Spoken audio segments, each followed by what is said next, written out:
Hey, it's Bruce Feldman. Pleased to be joined this week by Arizona State's interim head coach, Shaun Aguano. Coach, thanks for joining us today. I appreciate you guys having me on. Thank you.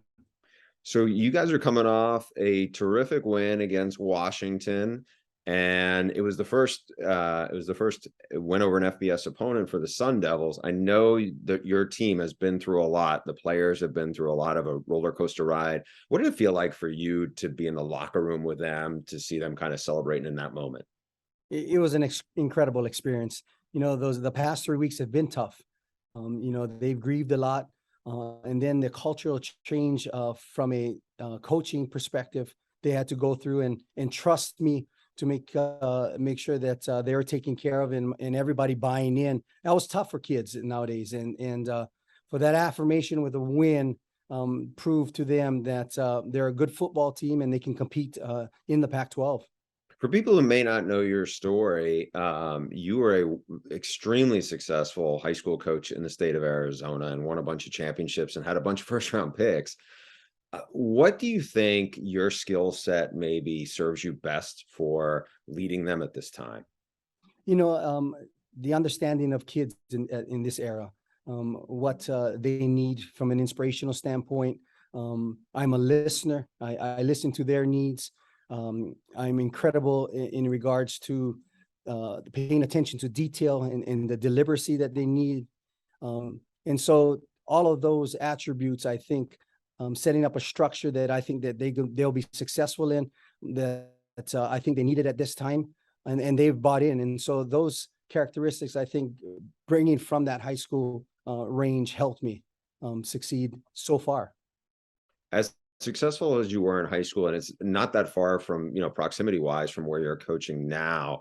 I mean, are you at all nostalgic looking back to what you were doing back then, as opposed to now all of a sudden you're a Pac-12 head coach and you're going up against these huge branded programs? I mean, you grew up on the West Coast. It must be kind of at some point a little bit surreal and kind of wild to think where you are right now.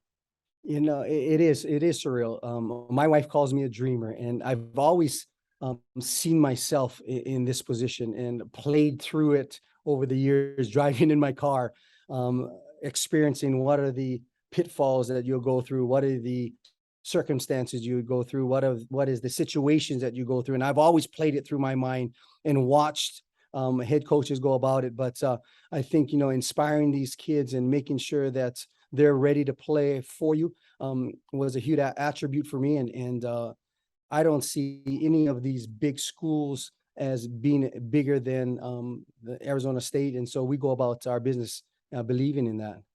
We've seen not only a big wave of jobs come open earlier and earlier, certainly obviously Arizona State, one of them, but we've also seen some interim head coaches really hit the ground running, make a big impact. Brent Key has won his first two games at Georgia Tech. Mickey Joseph, another guy at his alma mater, has now won back-to-back games at Nebraska. In your case, this was a big win. This was a really good team you guys just beat the other day. Any reason why you think interim head coaches are having maybe more success than a lot of people would have expected? Is it have something to do with just you think it's anything related to being flexible with portal rosters or different things, or maybe just connectivity? Why do you think some of these other coaches like yourself have been able to have such an impact so quickly? I think because as an assistant coach, you sit back and you analyze everything that's going on with the team, and you become a secondary advisor to these kids. And when the interim coaches have the opportunity now, I think they're easily some of the troubles that are in the program are easily fixed. The other thing is that the kids believe in you because you've been with them through the recruiting process, have those relationships with those kids. And so now they know that you're there for them. I think it's easier for the kids from a transition standpoint. I know from being around Mickey Joseph, I know he leaned on, kind of what he saw Ed Ogeron do at LSU and certainly at USC. So it was kind of an example, and he would put his own spin on it.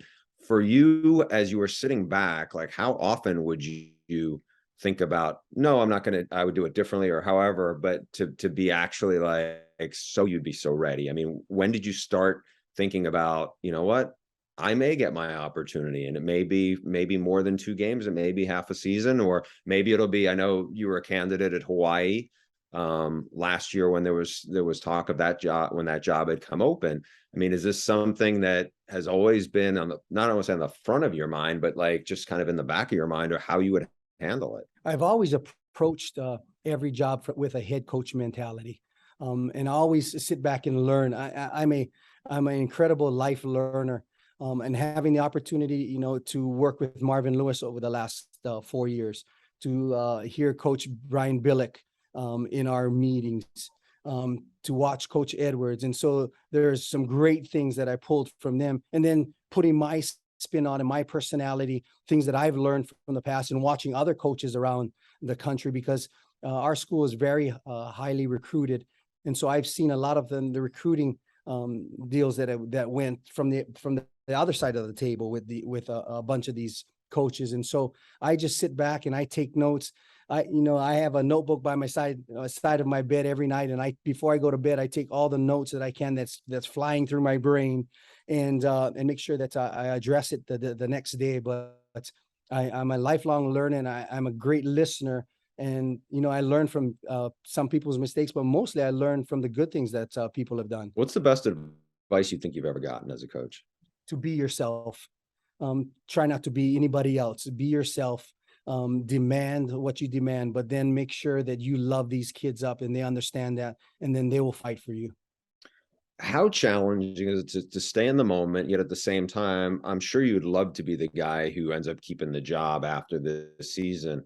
How demanding or challenging is it to have that inside of you, and yet at the same time know that is it just to stay in the moment and stay, you can't play Stanford yet. There's another it's a bye week. So how do you balance that? I'm enjoying every day. And I talk to our kids about stacking days, stacking practices, stacking games. I'm stacking days so that I can be the best for our kids. And so when you talk about living in the moment, I live every single day to its fullest. And I enjoy waking up at 4:15 in the morning and starting the day, because to me this is a hobby. It's not a job, because I get to work with incredible young men and an incredible coaching staff, and my wife and kids are extremely supportive, and so I'm living every day like it's a fantasy for me. If I told the kid who was the smallest college football player up in Oregon that someday he was going to be running a Pac-12 football program, what would that young player have said?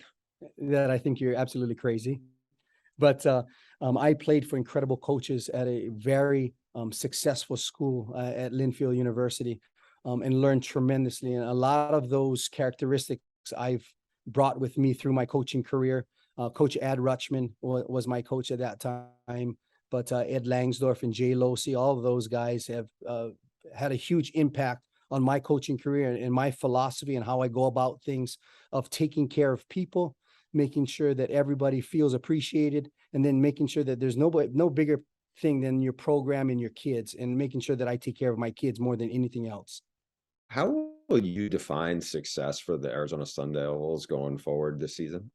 I think from a successful standpoint is that our kids, our seniors that will leave the program, has had the best experience over those 9 games that we've had.